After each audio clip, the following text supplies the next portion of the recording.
Hello everybody, this is Toys R Us, and for this unboxing video on a Monday, that's exactly what I'm going to be doing. So this is giving you a bit of an idea of how big the product inside is. So again, for those of you new to the channel, what I like to do rather than just unbox it is give you guys some clues and you can help decipher what's inside the packaging. So these are original 1986 figures. All figures slipped already, so they're boxed. There's more than one. They're vintage generation 1 original figures, and I haven't got this particular version. That's why I've got them, obviously. Everybody knows that I like to collect different variants and stuff. However, the strange thing is these are just normal standard Hasbro variants. The other boxed versions of these particular figures I've got aren't, but we'll discuss that later on. These particular figures also as well were sort of the curse of the UK. So what I mean by that is they didn't come out in 1986 in the UK. They weren't sold anywhere at all. We got later versions of these figures way after the time. The particular figures in question did appear in the 86 movie. They had a nice little cameo. Well, in a cameo, they had a nice, I suppose, quite an important part, to be fair. Now, the figures themselves, they're hard to sort of... I wasn't going to tell you there was two for a start, but I let that slip straight away. The figures themselves, it's interesting and it's difficult to try and explain, because if we were talking about Decepticon versions of these figures, they are hugely popular.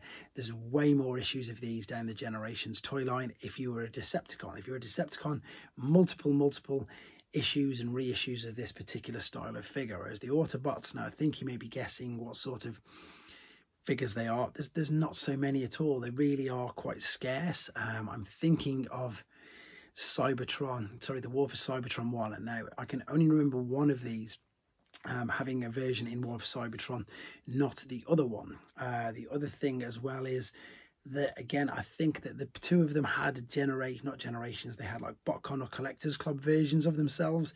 And the funny thing is, probably one of the main reasons why we don't get many of these reissues anymore is because in the modern day, their alternate mode is just completely defunct. That's a huge clue, obviously, as to what they are. And yet, so it's hard, I suppose, unless they're making a Generation 1 specific figure or going back, to update these figures is quite difficult. So I totally get that. Funnily enough, they did do them in Fall of Cybertron as well. Right, let's see if I can give you a few more clues when I open this up. So yeah, as I say, the Decepticon versions of these are hugely popular. They're still popular, but there's just not many made of them. Now, when I said they were boxed, it's true, but it's a little bit of a white lie. They're on cards, so they're not in an actual physical box. They're in their original 1986 packaging.